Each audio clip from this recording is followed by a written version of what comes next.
session of Which is Which? And we are joined by the word master himself. Willice, are you there?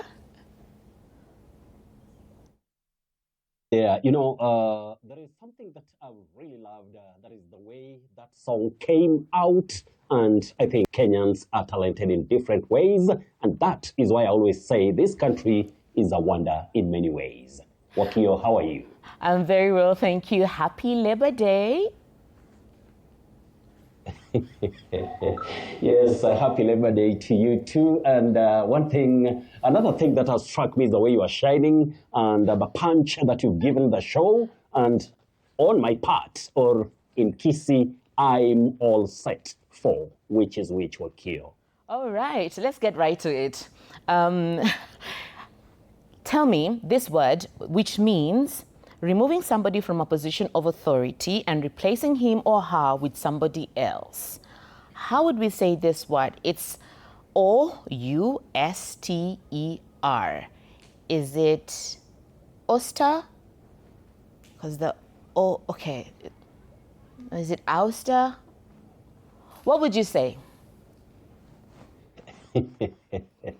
Well, as we always remind our great and dear viewers, it's the fact that we are talking about what we call acceptable pronunciations in serious communication. We are talking about standard pronunciations. And for that word, which is from the verb oust, you say ouster and ouster. Many people innocently say ouster, ouster, but you don't say ow, you say an ouster, not an ouster, you don't say an ouster. So getting it right is important. But as I always remind people, nobody in this world, not even Willice, can be perfect. And that is why we are learning Wakio.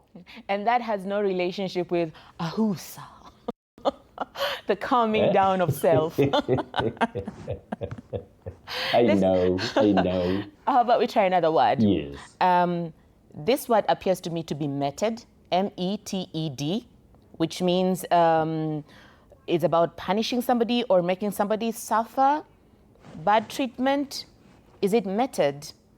Or how do we pronounce this word, words master? Wakio, that word is a bit tricky. It's a common one, but tricky when it comes to standard pronunciation. What we see, what our eyes see in terms of the letter sequence or the orthographic aspect of that word, it's like we should say meted. And many people say so, but that is not accurate. You say meted, oh, wow. not meted. Thank you so much. Every day is a school day. You're welcome.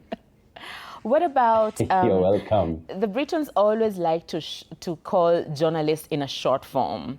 And it's JOURNO. Yes. How do we pronounce this? I don't want to mess this up because I'm around the journalists. So how do we say it? Wakio, as I always insist, nobody can know everything at once. Whoever you are, even you go to England, or when we talk about the native speakers of English, they can't know everything at once. But for this word, you say ja, not jo. Jono, no. You say jano. Just like when you say a journalist, not journalist that we commonly hear around us. So in this case, what people should learn is certain words have what we call digraphs. Digraphs are combinations of two letters to represent one sound. And when you come to trigraphs, you talk of combinations of three letters representing one sound. So in this case, what we have for our viewers is you say jano, not jono for a journalist. Wow, Willice, I think you've really taken us through our 101 there. It's a proper masterclass, isn't it? Yes.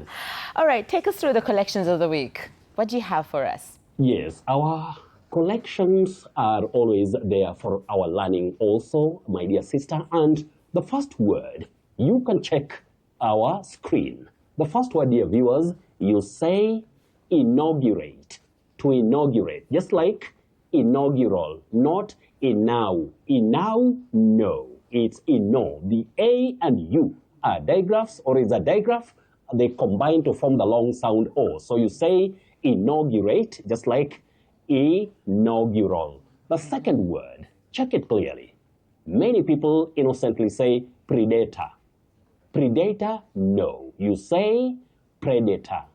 Predator. That is the way to pronounce the second word. The third one, uncertainty, no. There is that intrusive sound E. Niti, no. We have nti. Uncertainty or uncertainty. You don't say uncertainty. Now, let's move to the fourth word. And the fourth word is from the verb sever. That is to cut important links with maybe like diplomatic links. To sever, that is to cut links. Now, the past tense or the past participle form of that verb is severed. Severed, not severed, that many people find themselves saying. It's severed, not severed, Wakio. And I have to recognize Davis Langat, Victor Mandela, Caroline Bolo, and Anne Jerry, who sent in those words throughout the week. And any other person will do that. But for tonight, our dear viewers, I know you are really waiting for that part of testing your tongue, but I want to extend it a bit to next week for our great viewers, because testing it is also important. Your attempts mean a lot because we also learn from that. So next Friday, we'll hear what people have said. But let's now move to the confusing words. Now, the first word, W-A-R-M, you say warm. Warm. Warm water. Warm water. But Wakio, we don't say water. Water, it sounds unique, but it's not acceptable. Many people love sometimes, making pronunciations sound unique or American in some way, but water is simply water. So you say warm water. And then the second one, which confuses many people say worm. The worms. The early bird catches the worms. No, you don't say worm for W-O-R-M. It's worm. Worm. That is with what we call the mid-central sound, worm. The early bird catches the worms. To deworm, not to deworm the way we say it locally. Our viewers, let's now go to the surprise word for tonight. Many people say flourish, to flourish, but you don't say flow. It's also fleur, to flourish, flourish. Just like nourish, malnourished, not malnourished that we find ourselves using. But remember, English is a bit tricky because it has borrowed so many words from other languages, so much such that even in England, sometimes people find it a bit difficult to know the actual sounding of certain words which are called loan words. Now, in this case, what am I trying to tell you, dear viewers? Just learn by checking a good dictionary, or you can check any other reference material, or ask a friend when you're not sure, because nobody can be perfect. Otherwise, it's that time when I tell you that if you have any question which is about English pronunciation, just send it in using at Willice Ochieng 1. You can also use at TV47 News, or you can use Wakio's handle, and I know she'll forward it to me because she is also doing a great work. We love you so much, and it's time for me to take it back to Nairobi. I'm Willice Ochieng. Oh, Willice, thank you so much for being with us. Thank you for all the knowledge you've shared with us. We shall be trying our best to pronounce these words much clearer and in the right way. Thank you so much, and have yourself a good night. Enjoy the rest of the Labor Day. You too, my dear sister. Thank you. And now we get to a very juicy conversation.